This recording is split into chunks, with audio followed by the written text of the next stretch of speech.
record now then, Irene. Hello, good afternoon, everybody, and thank you for joining us for the Divorce Support Club. What month are we in? June Club this month. And the topic of today's is summer holidays as a single parent. For those of you that don't know me, I'm Lauren Preedy and I'm a solicitor at Ian Walker Family Law. And I'll let Claire introduce herself in the moment.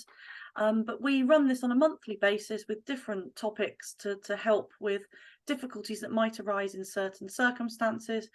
And as we always say, please feel free to pop in the chat to us, which is then anonymous, any questions that you might have as we're going through this, or we can address any questions at the end. So thank you very much for joining us, and I'll hand you over to Claire. Thank you very much, Lauren. Good afternoon, everybody. It's really lovely to see you all again. I'm going to start sharing my screen straight away. There we go. Hang on a second. I'm going to sit.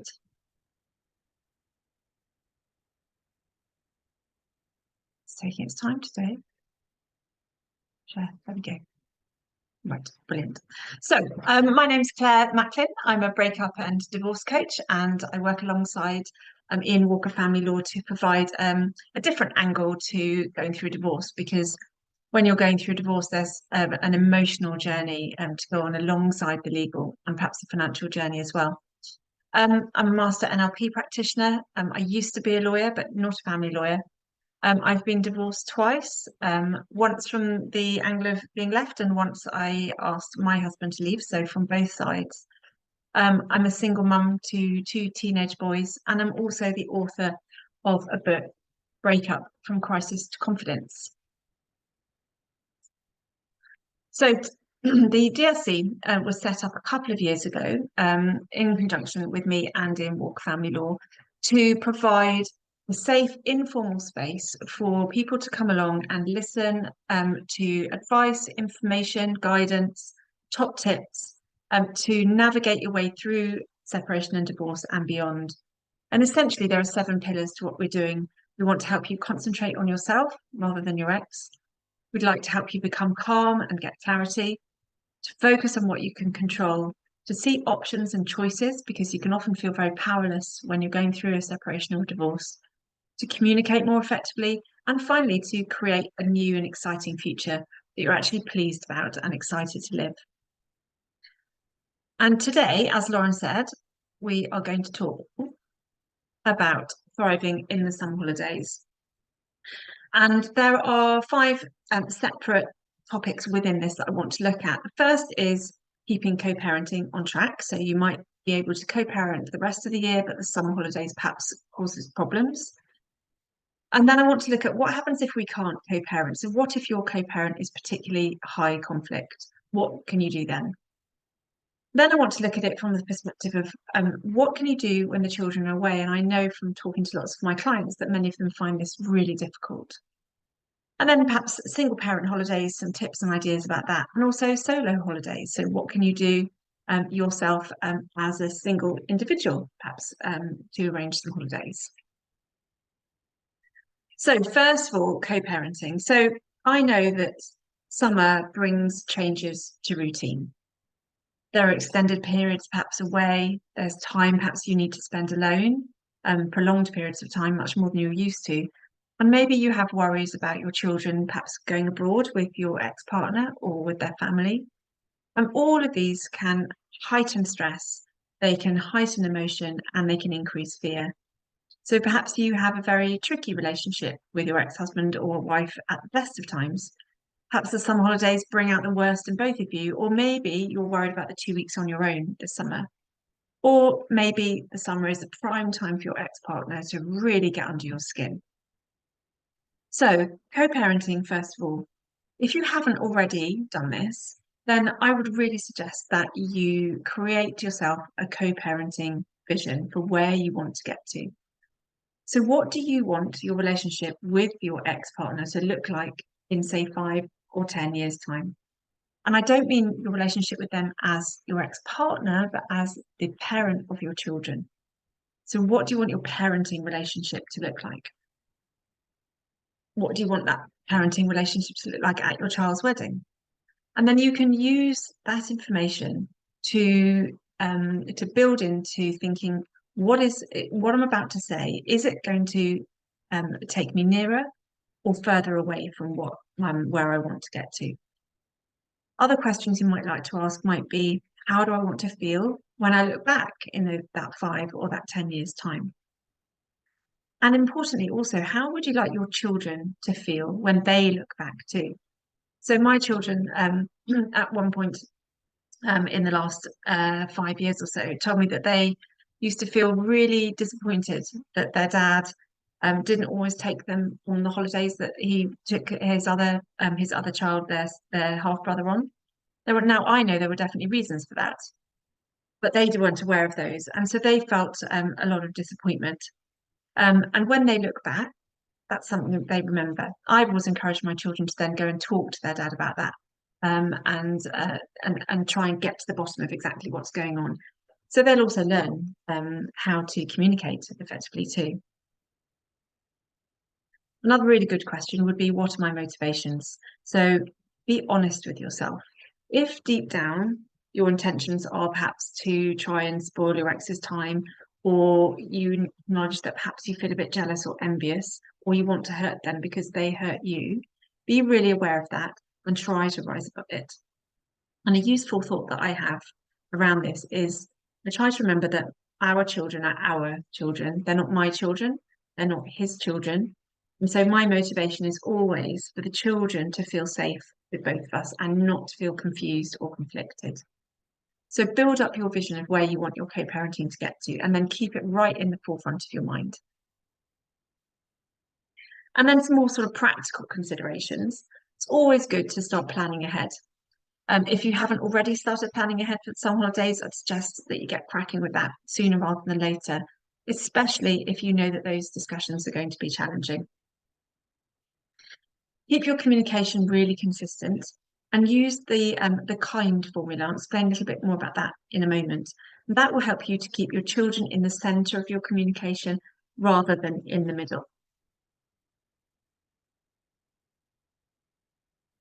So whatever emails or messages your ex sends, try and respond using this formula. So the kind formula.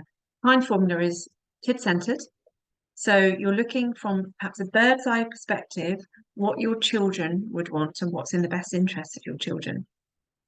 So for example, this year, my son, my youngest son, is going away with his dad for 3 weeks. Now I know that I'm going to miss him during that time. But he's also said he doesn't want to go away again this summer. He doesn't want to go on another holiday with me because he wants to spend some time with his friends, which is fine. So keep your communication child-centered, kid-centered. Talk about what it is that's going to be best for the children. And the upside for me of my youngest son being away for that length of time is that I might be able to go away for a weekend with somebody that I couldn't go away with when he's with me, perhaps on a weekend with some girlfriends and so on. But when I'm talking to my ex-husband about it, I make sure that we talk about him, and we don't throw insults at each other. So keep your language really child-centered. Avoid responding to personal attacks on you, and phrase everything around the children. So, for example, I might say, well, younger son has said this, rather than I think this is the right thing to do, or you are doing the wrong thing, or trying to tell him what to do. Use the children's words if you can. And then informative. So keep your emails, your correspondence informative rather than emotional. If things get a bit heated, resist the urge to defend or put the record straight. Avoid anything personal. So use I rather than you. So for example, avoid saying, you were being so unfair, you're being a really bad parent, how could you think this is okay? And instead say things like, I believe that this is in the best interest of the children, and then set out what it is that you think. And then keep your correspondence nice. Now, by nice, I mean respectful, civil, polite. So responding to anger with more anger might relieve your stress in that particular moment, but the likelihood is that it will lead to further angry ramping up of tit-for-tat emails and correspondence. So perhaps give yourself some guidelines that you stick to for your side of written communication. be polite, to be civil, to be firm, and to be factual, but to be respectful. And bear in mind, being nice doesn't always mean giving in, and it doesn't mean apologising necessarily. It does mean that you're brief and firm and fair. And then lastly, direct. So less is more often. So keep your communication short and to the point. Don't give too much information around emotions because you don't need to. Keep it to the practical. And reread your draft before you send it. You could always run it past a friend or your coach or a sensible person that could give you different viewpoint. And if you receive an email or a text that kind of winds you up or makes you feel angry or cross or frustrated, sit on replying. Reread it after a few hours, or better still, sleep on it and then reply the next morning. So I talked a little bit about putting children in the centre and not the middle. So here's some suggested ways in which you perhaps could do that. I think it's really important to separate the roles that you both have. So when you think about your ex-partner, separate their role as your ex-partner from their role as your co-parent or the joint parent of your children. So the ex is the person you used to be married to. This might be the person that winds you up. This is the person that was in a relationship with you. Parent, meanwhile, is the person who's in a relationship with your children as well as you. So I always remind myself that my children are 50% of us both. They're not mine, they're not his. They belong to both of us. And much as it was painful perhaps to send them on holiday with him in the very early days, I knew that the children loved their dad and that their relationship with him was a vital part of their development. They didn't need to see me worrying or being upset as they went off. It's really important to separate those two roles, I think. Also worth remembering that friendly is very different to being friends. You don't need to be friends with your ex, but being friendly can get you a long way. Also importantly, remember you can only control your words and behaviour. You can't control theirs. You can only control what you do. So set an intention perhaps to be the best that you can be. Whatever your ex says or does, you can control your responses. And sometimes that means being flexible. Children will learn by seeing how you conduct yourself in relation to their other parent. Sometimes it means being flexible. Sometimes it might mean standing up and putting in a boundary. Put on your Teflon coat. I used to find this really helpful. So if I had received an email or my ex said something that really irritated me, I imagined myself wearing this Teflon coat and the words could just slide off. Another thing to do when you meet, perhaps when you're perhaps handing the children over for their holiday or they've come to be collected, perhaps focus on one thing, just one thing that your ex does really well. Perhaps it might be, they always show up on time, or they love the children as much as I do, even though they have different views on some things. Find one thing and remember that before you go into that situation. And then, of course, breathe, and then breathe again, and then breathe some more.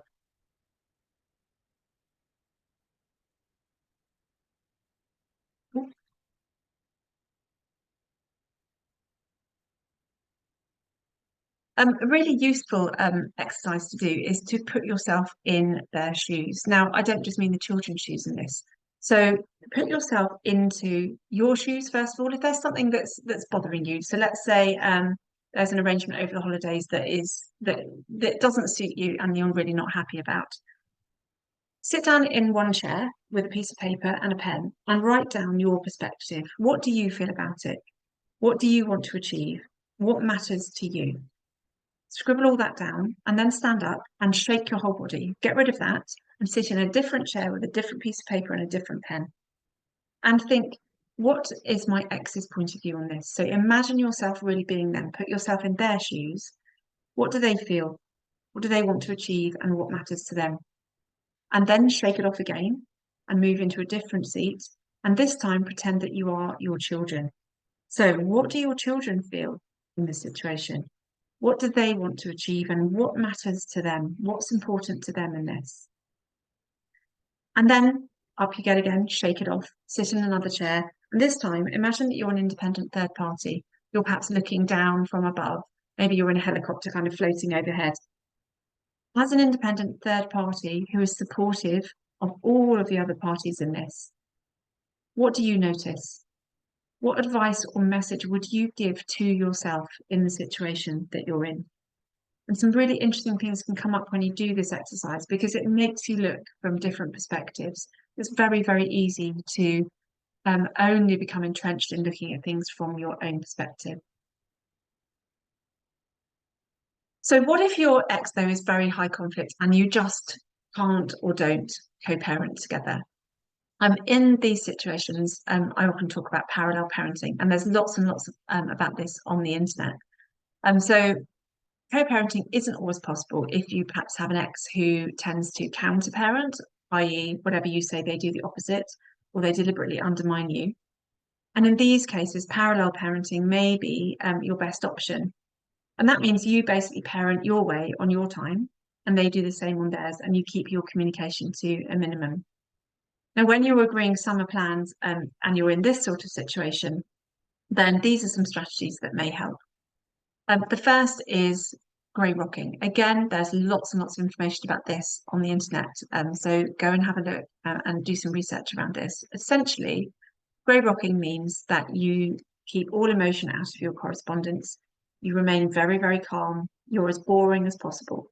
You only answer the questions that actually need answering. And in that way, you hope to take some of the sting out of the drama that's going on around this. Be consistent in your communication, very similar to the kind system that I looked at earlier. There's another one called BIF. Now that is keeping your correspondence brief, informative, firm, and fair. So use one of those two strategies to keep your communication consistent. And then don't expect your ex to change. I will say to my clients, if your expectation of change from your ex is up here, the reality is likely to be down here, and the difference between those two things is disappointment. So adjust your expectations. Don't expect them to change because they probably won't. And also remember, this is about them. This is not about you. Their reactions and the way that they're behaving is about their fear or their need for control or their inability perhaps to accept rejection or their unresolved anger, possibly their mental health issues or their family history. And you can't manage their emotions for them, and they can't manage them for themselves, and so tend to hit out at you. So I would say don't retaliate. Instead, use these other suggestions. Grey rock, be consistent, adjust your expectations, and take advice if you need to, because your power lies in the choices that you make about how you respond.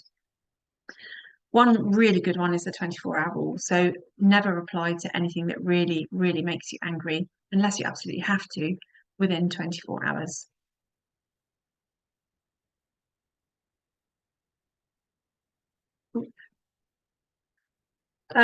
Essentially, all the research suggests or shows that it's conflict rather than divorce that damages children. So if your ex is always insisting on putting the children in the middle, you can choose not to join in. So I was thinking of an example of this earlier. So perhaps you have an ex-partner who's always shifting arrangements, who refuses to be flexible. Or, for example, a client that I was talking to recently, the dad wanted to take the children to France for a couple of weeks, and he wanted the mum to rearrange some of her time with the children. He told the children about the trip first, got them all really excited about it without checking any dates or talking to the mum. And then said something like, I hope your mum isn't really difficult and selfish about this because she always makes such a fuss and I don't know why she just can't agree to everything. Now, the mum has various options here. She could lose her rag and say something like, well, your dad always does this. He's so selfish. He only thinks about himself and he really should have asked me first. Or she could go through that exercise where she sits and thinks about the different positions of all the different people and remember and remind herself that actually putting the children in the middle of you is where there's damage. And she could say something along the lines of, I wish your dad had spoken to me first, because it must be very difficult for you to be in the middle of this. I know how much you really want to go away, and I know how excited you are about going on this holiday. So I'm open to hearing about it. And then the schedule is something that your dad and I will need to talk about between ourselves. Now, there's a really massive difference between those two ways of saying this. The first one is focusing on the dad and his identity and the person that he is and making judgments about him. The second one is focusing on the problem. So it's acknowledging that the children might feel stuck in the middle. It's acknowledging that dad's behavior hasn't been great. It's not criticizing him as a person. So it's focusing on the behavior, not the identity.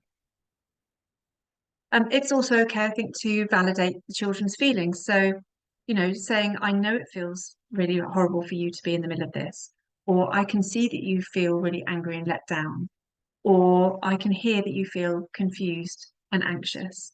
This is providing a safe space for the children to be able to express the feelings that they have. This is active listening. You're not necessarily fixing it, but you're acknowledging that they have feelings about it. You're not trying to minimize them. And then be flexible, but don't be a pushover. So when your ex-partner asks you to move dates or be flexible around things, ask yourself the question, how will being flexible here help the children? And if the answer is that being flexible will help the children, then maybe this is a time when you can exercise that flexibility.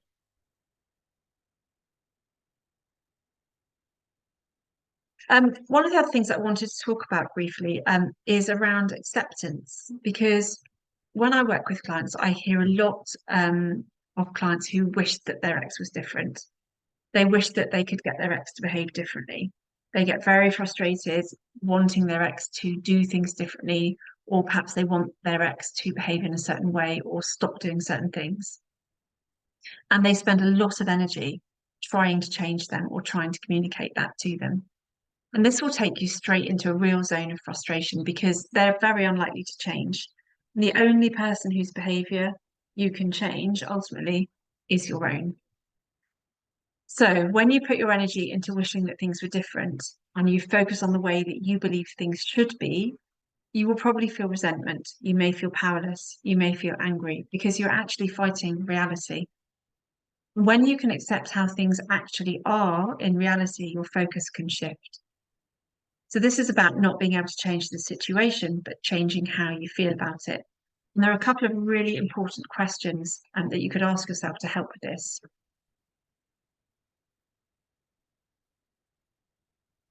Sorry about my PowerPoint, it keeps whizzing today. So the two really important questions to ask on this. What is it costing me to stay focused on something that I can't change? So maybe you feel angry, maybe you feel powerless, maybe you feel really stressed and frustrated. Think about how that manifests in your body. Perhaps it gives you headaches, perhaps it makes your heart rate go faster, perhaps it makes it literally gives you a stomach ache.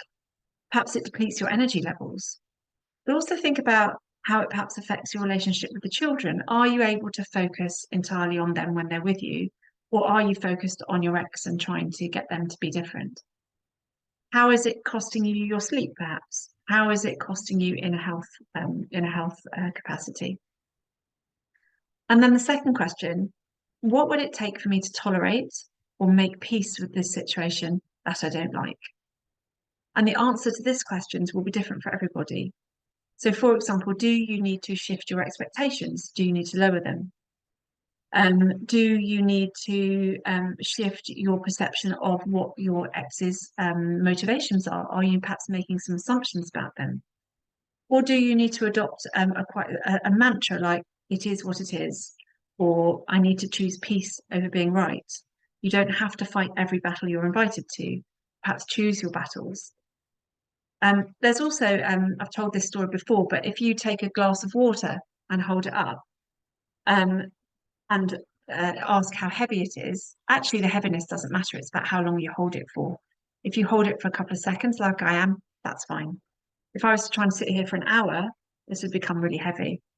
If I was to try and sit here for 2 or 3 days and hold this water, it would become so heavy that I would be incapable of doing anything. And this frustration with trying to get your ex to be different is a bit like that.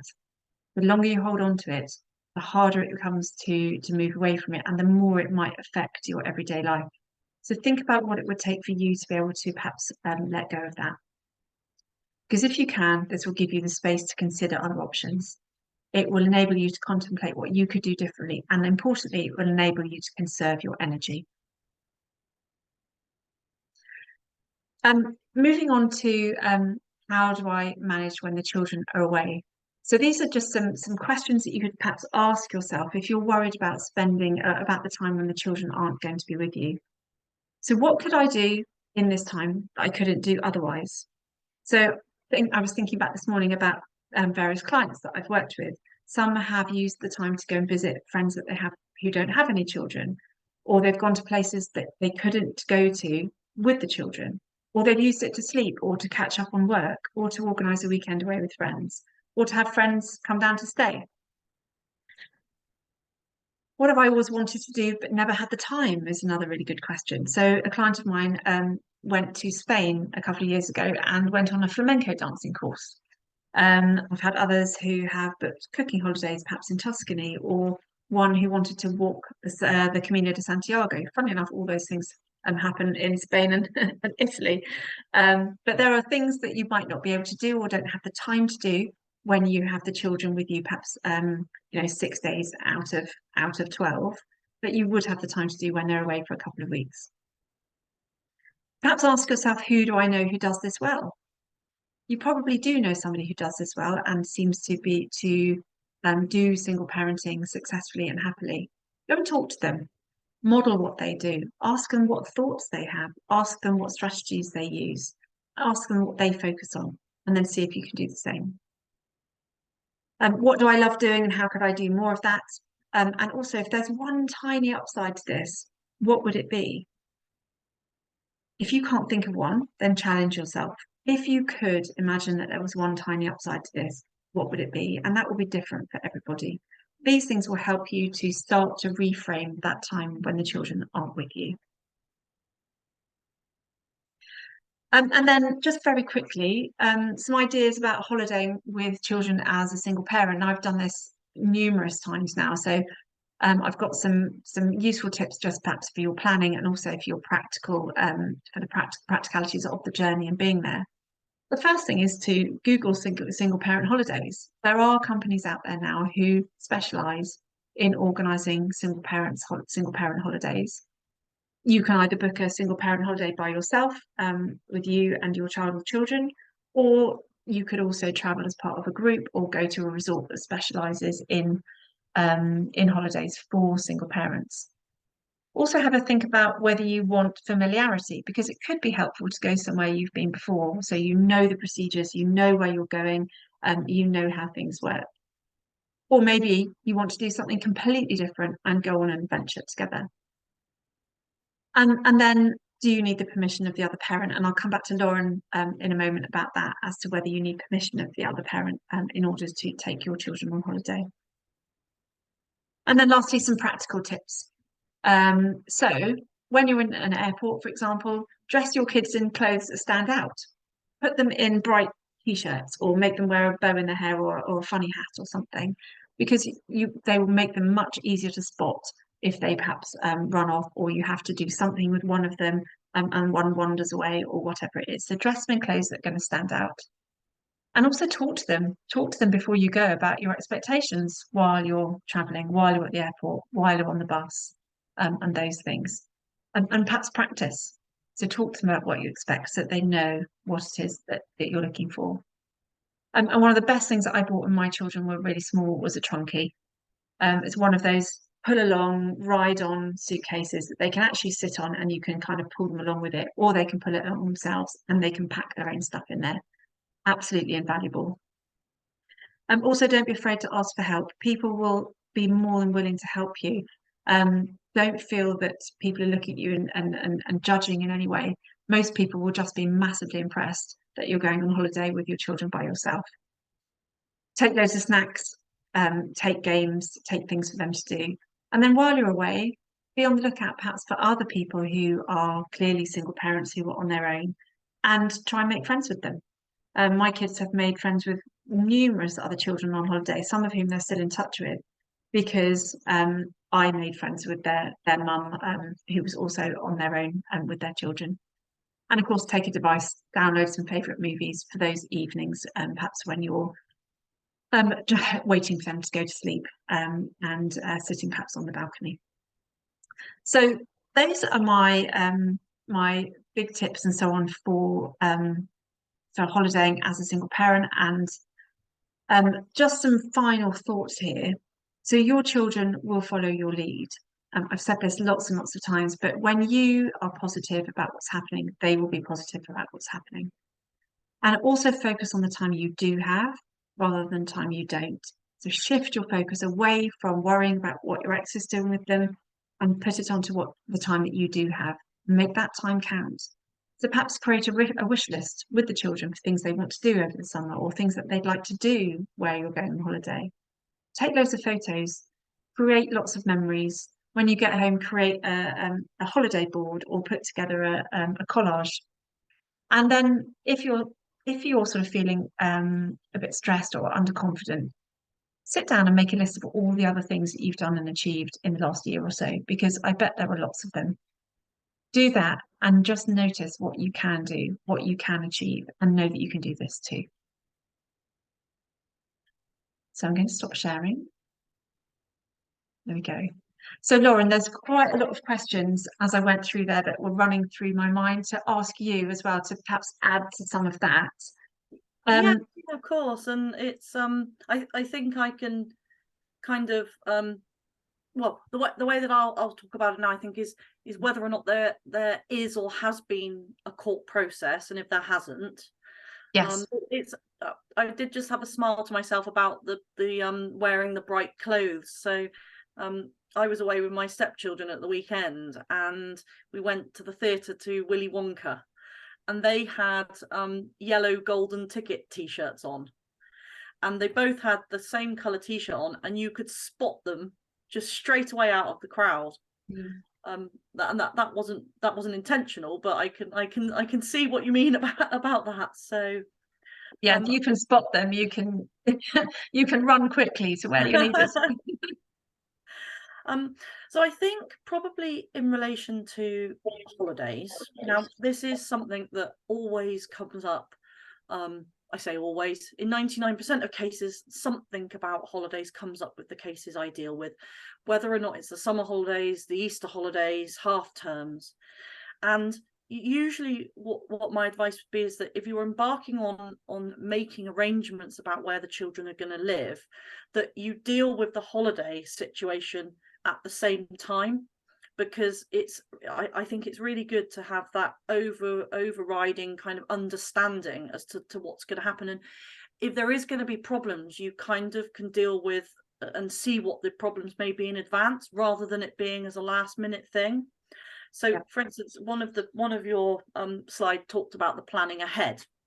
So if you want to plan a holiday either on your own with the children or with other family members, and immediately there's an objection from the other person, you can deal with that without having that pressure of a holiday being booked, the timings, the cost, the stress of that. And often things that come up are who's got the passports, and if you haven't got passports, who should get them and who should pay for them.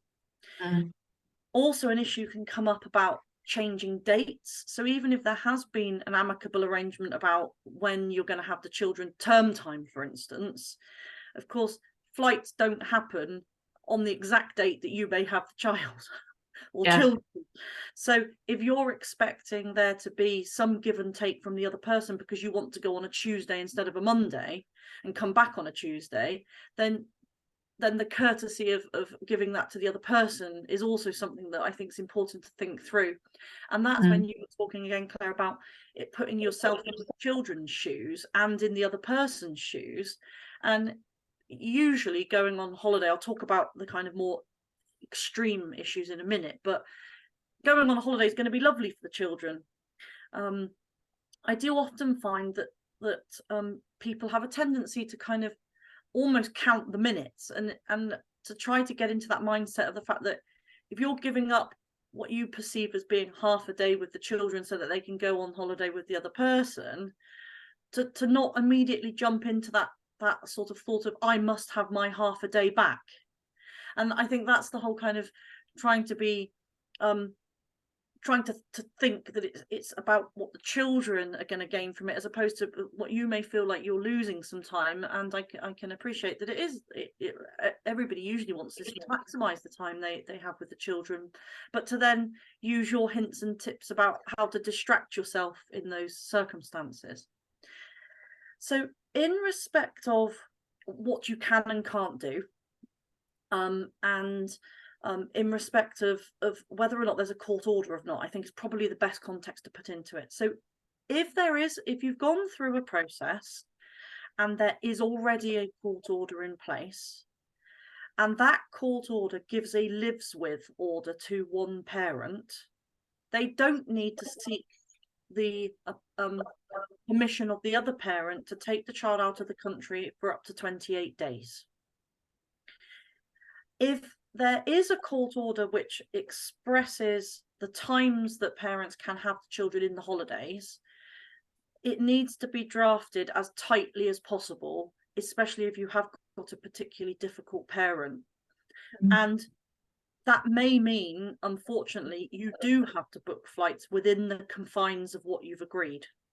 So it's just to think carefully about that. And if there is already a court order in place that doesn't deal with holidays, then that might be something that can either be revisited, or a separate application can be made to the court for a specific issue order, which can be to do something, or a prohibited steps order to stop something happening. So I'll come on to that in a minute. Now, it's very difficult unless you have evidence that a child is going to be in danger to stop them going abroad. Because you may not know that they're going to go abroad, but actually it is within the parental responsibility, obviously with the safety, education, religious aspects, medical aspects. I would always encourage all parents to share the information of where they're going, what they're doing, and to give the dates of the hotel you're at or the accommodation you're at. Now, that's something that often doesn't happen. So somebody may say, yes, we're going on holiday to Spain between these dates, and they don't want to give the location. Probably a court would not prevent that trip happening if on that basis, unless you had evidence of some reason why the other parent couldn't deal with a child abroad and you needed to have the address, or if there was a medical issue. So really on a case-by-case basis, I would take advice if you have any concerns about information that's being given or not being given. And again, to put yourself in the position as why are you objecting to that holiday? Yeah, so it's looking at motivation, isn't it? Yeah. Yeah, and every case will depend on the facts of that case and what has happened previously. Yeah. And I think that if there is going to be continuing issues in respect of holidays, then having a court order in place isn't necessarily a bad thing if you're continuing to have a really high conflict situation. So it's just clearly going to court is the last resort, but if there have already been tensions and things happened, or somebody has cancelled a holiday, or for instance you have booked a holiday and you've turned up to pick the children up and they're not there, sadly there's nothing immediately you could do about it. For instance, if it was a Friday afternoon and you were going on holiday that night, because of course the court's shut, it probably is not a police matter unless there is an emergency or the children are at serious harm, in which case you would of course call the police straight away. If there is a situation whereby you believe a parent is going to flee with a child, a different scenario to a holiday, or if you know a parent has got family abroad, or it's the parents have previously lived abroad out of our jurisdiction with a child, then again I'd have to look at that on each case basis to see whether it justified making an application to the court. And in the most extreme case, you can put in place a port alert so that the child can't be taken out of the country. So I don't mean to sound dramatic about it, but there really is that kind of extreme prevention of removing a child and the fact that one parent simply doesn't like the fact that they're going abroad. So planning ahead is absolutely what I would say needs to happen. And I would usually suggest that that would mean that if you're going to go abroad, that you would have the child with you. You wouldn't pick them up a few hours before the flight. You'd have them the day or so before, or you'd make sure there was an agreement that the passports were handed over between you 2 weeks before or a week before, just to make sure that you've got that confidence in place. And I suppose the other thing is, to start with, there has to be an element of trust in respect of the children, which is a really, really difficult thing. And that's the difference, Claire, between you talking about your relationship with your ex, especially if there has been some kind of deceit or mistrust between, to say, well, there might have been a relationship between you both, that there was some kind of dishonesty, but there might never have been dishonesty in respect of the children, and you have no reason to believe that there would be. So again, that's a really, really difficult thing to kind of deal with emotionally, and realize that a holiday is often in the very best interests of the children. So I was making some notes as we went through there, Claire. And the other thing that I find often comes up is an objection to another certain family member, and quite often things come up in respect of alcohol, and whether or not you may have, I'm not saying the parents, but there may be somebody else, or there may be teenagers going, or what have you, where one parent has a concern about late nights, a concern about alcohol, a concern about the responsibility of the child. And that really is something that could be dealt with via some type of mediation, or if there isn't court proceedings, there could be the movement towards a parenting plan where these things are discussed and they can be recorded. And again, linking back to your slide, Claire, in respect of the parallel parenting, is that you might think that it's appropriate for your child to have an hour on a device. The other parent might think 2 hours is okay. And actually, well, that's not actually affecting a child to the extent that you need to object to what the other parent's doing. And the same respect of bedtimes often comes up, but there has to be that trust that that parent's going to look after the child. And if they make that decision during the holiday, that's not enough for a court application to be made because you have a concern like that. And again, these are all really, really, really difficult emotional things to deal with, and your own either morals or your own ideas and thoughts about how you want to best parent. And there sometimes has to be, as you said, the grey rock of, actually, I need to remove the emotion from this. If they're tired whilst they're on holiday with the other parent, that's for them to deal with, not for you to deal with. So the other thing that the other really helpful thought I was use around that is that and I say this to my own children, I might have a different rule about bedtime or devices or whatever it might be to your dad, and that's fine. I have a different rule about bedtime and devices to your friend John who lives down the road, or or your cousin, or whoever it might be. And actually, in normal families, mums and dads disagree about those kinds of things, and there are arguments about those kinds of things. So I've always said to mine, as long as the rules in the house that you're in are clear, so you know what is expected at my house, you know what is expected at your dad's house, you're quite capable of sticking to different rules in different places. You stick to different rules at school, you stick to different rules when you're in a shop and when you're at home. So you can do that between the houses as well. And I think that's quite a useful way to look at it. And certainly my children have found that they just talk about the rule here and the rule at dad's house, and they don't have an issue with that. The other thing that also can come up, and linked to your scenario of your son with the 3 weeks with his dad, is what is age appropriate to listen to what the children want. I'm not a child psychologist or an educational specialist in children, but what I do have the benefit of is the experience of reports I've seen when I have had court proceedings, and what CAFCAT, who are the court's advisors, they are trained social workers, but they are there to give advice to the court, is how the age of the child, how mature they are.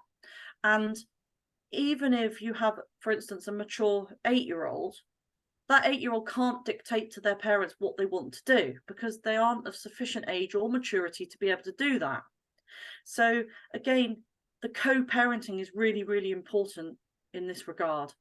And to try to have, and we've talked about it before, Claire, about there being a unified front in front of the children, even if behind the scenes the parents aren't agreeing about something, because you're asking for trouble if if you're co-parenting, and so it can backfire on either parent if you're not unified, because the children will then think that they can dictate things, and of course that isn't necessarily in their best interests. And this can become increasingly interesting, shall we say, as the children get into their teens, and particularly, what I mean, I noticed it with myself and even my friends. We have very different ideas of what it's okay to allow our 13, 14, 16-year-old to do. And of course, some of it depends on the maturity of the individual child as well. And I guess mediation might be an answer sometimes to some of those thorny issues too. Yes, yeah, and it's and if there can't be co-parenting, then perhaps there may be a grandparent that can assist with kind of talking to the children, and helping the kind of realization that they may want to go to a football boot camp or some kind of theatre group during the school holidays, but actually they can't because it clashes with a family holiday. And that's, of course, comes with the age and the maturity of children to be able to understand that that does happen and you can't do everything. And of course, and there are various courses, co-parenting courses, that parents can go on to kind of get advice on how to deal with things like that together. And then, of course, you have, as you said, got these situations where the parents can't communicate at all, but there are other things that can be helpful. I always think about it as in, like, a 7-year-old child might want to eat 10 packets of crisps, but we know that it's not good for them to eat 10 packets of crisps. So they might think they want to do something in respect of a holiday and are very forthright in the way they talk about it, but we as adults and parents know that that's not the best thing for them, even if they might kick and scream the place down. So it's that can be an interesting one, can't it?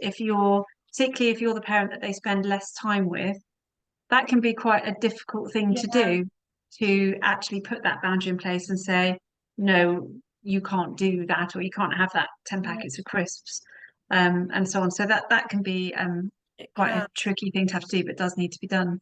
And the other thing that it links with, which we won't have time to go into in any detail, is when we talked about, of course, the blended families. Yes. And you may be going on holiday with a new partner, and various they may have children, or a new partner with your children.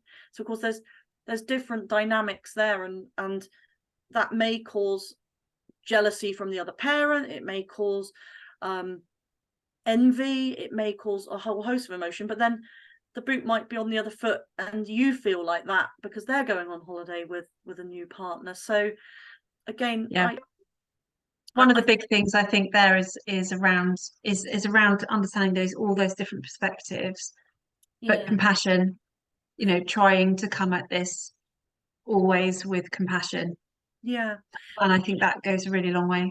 And from a legal perspective, I always think it's worth talking these things through with me or someone in the team, if you do have concerns and you're not sure whether that concern falls to something that should be dealt with within a legal perspective or not.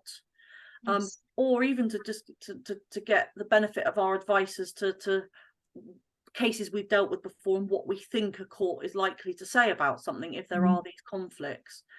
And that can be really helpful, can't it? Because when you're in the middle of this situation, it can be very difficult to see beyond the emotion. And if you can sit down with somebody who has lots of experience in helping people through this, that can only be a good thing. And at Ian Walker, we have, of course, got mediators. So that's one element of the work that we do that might be best for that client. We've got collaborative solicitors, of which I am one. So that again is a way of solicitors. You each have your solicitor, but you work together. And we've also got something new, which is called Resolution Together, which I think we'll probably come on to in a different topic. But very briefly, there has been a change in the way that we can act for people. And we're able to see both parties together in certain circumstances. So there's one solicitor with with mum and dad, or husband and wife. And there's various things that we do when we're talking to clients about these things. But again, there's plenty of advice and assistance that legally and practically that I can give. And of course, Claire, with your skill set and people coming to you for sessions to help deal with the things we've talked about, the combination of that is a really powerful thing to have. Yeah, absolutely. Absolutely. And in fact, that maybe is something that we can talk about in another session, is all the different ways, because I see a lot of clients who are very confused about what are all the different ways that we can move through this process. So that's maybe something that we could cover off in another session anyway. Yes, yeah, good idea. Yeah. Well, I hope that everyone listening has gathered some useful tips and information. We've covered a huge amount, I think, today. So it just remains to say thank you very much to for everybody for listening, and we will see you again in July. Yes, thank So you very much for joining us. Thank you, Claire.